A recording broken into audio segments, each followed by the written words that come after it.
Hey everybody, thank you for watching Weekend Garage. So today I'm going to work on a couple of different things. One thing I'm going to work on is I'm going to work on the wiring in the trunk, basically to get that harness finished up in the back and terminate the lights, the tail lights and the rear side marker lights and all of that good stuff. So that's one thing I'm going to work on today. The other thing I'm going to work on as well is I'm going to be sanding basically and prepping the roof of the car here on the inside, because what I'm going to do is I decided to go ahead and put some Dynamat in the car.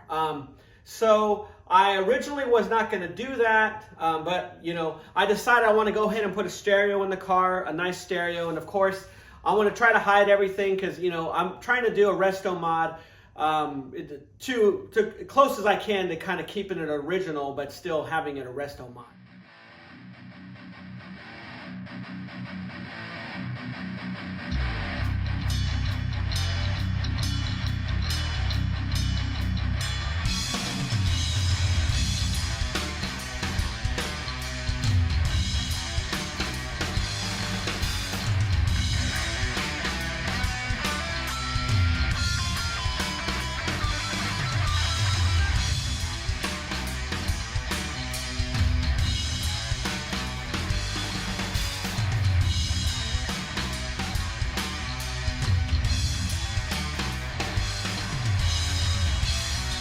I'm going to work on getting that sanded down and get that surface prepped and everything so I can get some Dynamat put in. Another thing I wanted to point out to you guys as well is let's take a look at the stance of the car. And I'm going to grab the camera and walk around so you can kind of look at it. Because one thing that I was noticing and I didn't realize actually, again, I've mentioned several times I bought this car and it came basically with a trunk load of parts and stuff. And, it had 20-inch wheels on it. So I really never got to look at the stance of the car. Actually, the springs in the back that came with the car, one was bad, so the car was leaning. So I ended up putting the factory springs on the back, but it's too high. So it has it's sitting like this, like it's got a pretty sharp rake on it. So what I'm thinking of doing, basically, I'm almost positive I'm going to do this actually, is I'm going to go ahead and put some drop springs in the back. That's coming. I'm not going to do it today, obviously, but that's on my list. So let me grab the camera real quick and we'll take a look at the stance of the car. Okay, so what I did is, you notice that I've got the wheel dolly on the front wheels there. I actually basically opened up the wheel dolly so the car's sitting on the ground. And if you can see, it sticks up a couple of inches in the back. I actually measured it last night, and it sticks up about 2¼ inches higher in the back than the front. So I was thinking of putting 2-inch drop springs in the back. Maybe I'll go 1. But you guys tell me what you think. Let me walk around the car. Again, I don't know on film how much you guys can tell. But let me walk around the car so you can see the stance, and we'll give another angle. Basically, me looking at from the back of the car. I think it's much more noticeable from the back of the car. So, tell me what you guys think. I really hate to do this. It was so easy putting those springs in when I had just the frame of the car, but now it's going to take a little bit of work to pull those springs out and stuff. So. Tell me what you think, and on to the next task. All right, so I just want to show you guys that I did spray the inside of the car, the roof, basically with Rust-Oleum. I scuffed everything, and I just did a light coat of Rust-Oleum. Again, there's just some light surface rough on the roof of the car in there, and so we're pretty much ready to go. The surface should be good now for me to go ahead and install some Dynamat. All right, now this is something that I wanted to point out to you guys. Basically, if you're doing a restoration and maybe you don't have your original trunk emblem, I actually found this in my shed. Again, I was digging through my parts basically, and I found it. So One thing I want to show you as far as the way this emblem goes in. The factory emblem has these little, they're kind of, I guess the best way to describe them is they have anchors on the pins there. If you can see, I'm hoping you guys can see that.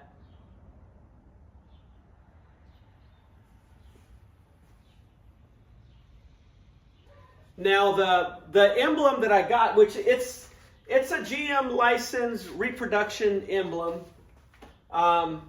Very nice workmanship. And it has the little stands on it here, or pins, maybe you would call them. But the way you install this one, basically, is it came with some nuts. And these are pretty big. And to try to get these, basically I'll need like a little flex socket, a little flex, basically screwdriver with the socket on the end to put these in. And even with that, it's going to be very difficult to get these on the back of this.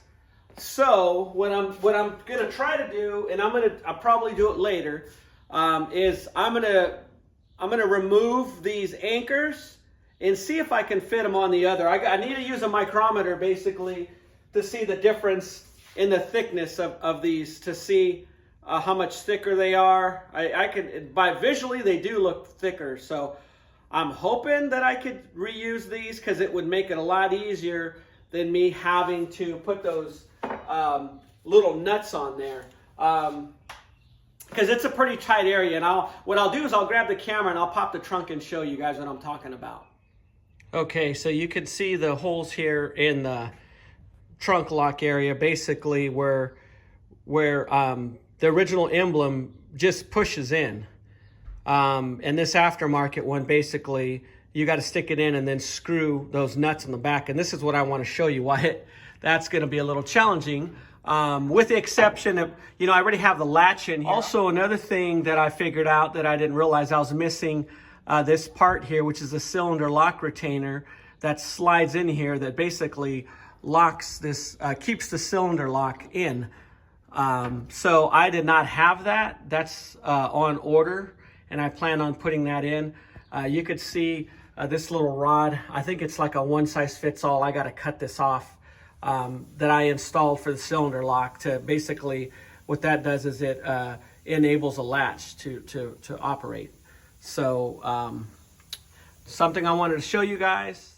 All right, I'm working on this wiring here, as you can see. I have it wrapped coming from back there. This is how it loops around.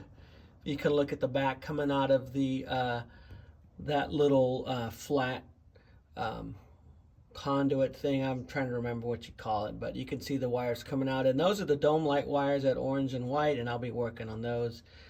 But basically this comes around, and then what I ended up doing for the end here is putting this 3/8 wire loom on it here, just because I think it's going to look a lot cleaner, and it's such a tight, it's such a little tight area here with the way everything separates.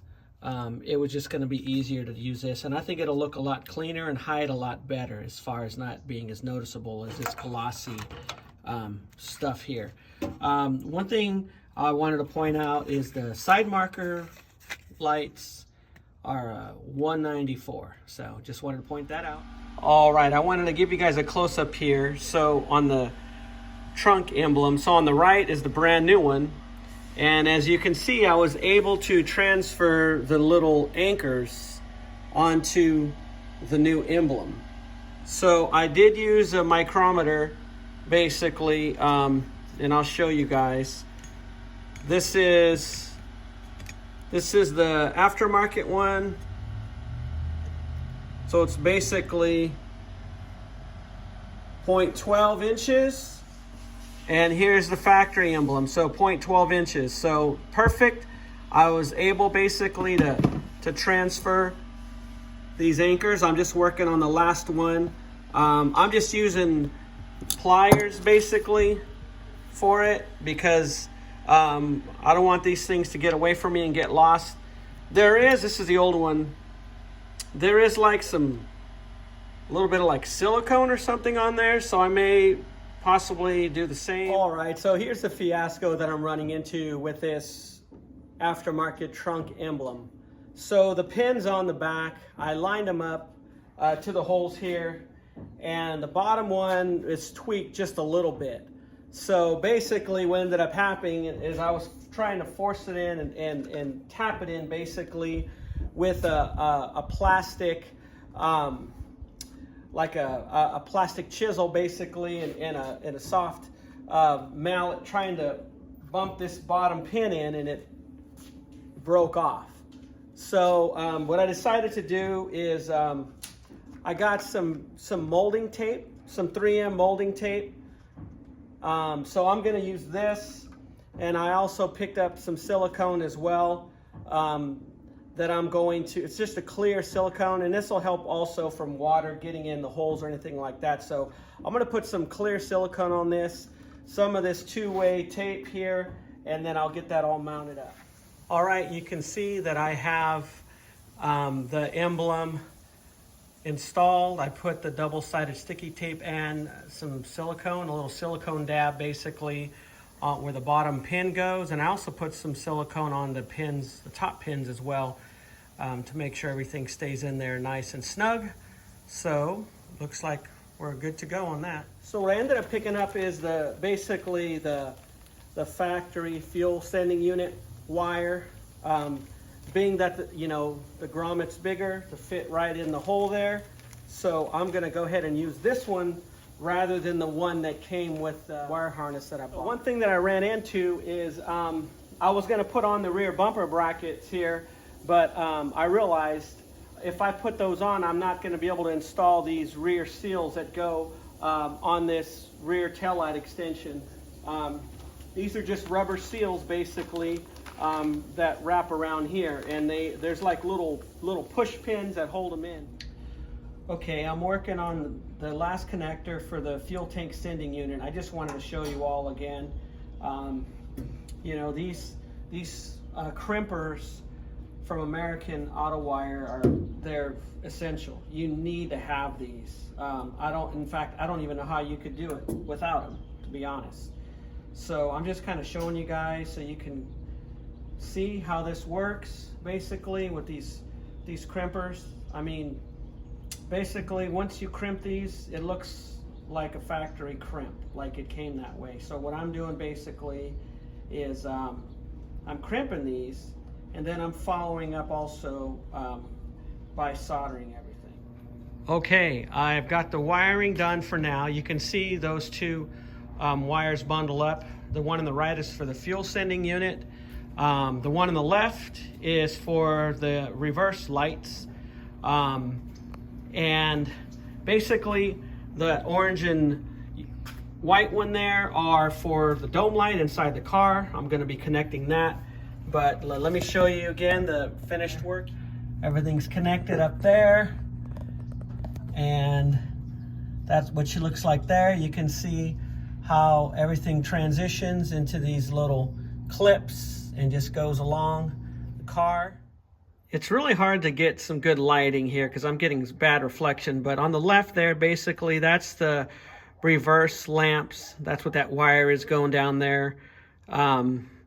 Next is the fuel sending unit. Notice that grommet fits in really nice. Here basically are for the license plate lamp.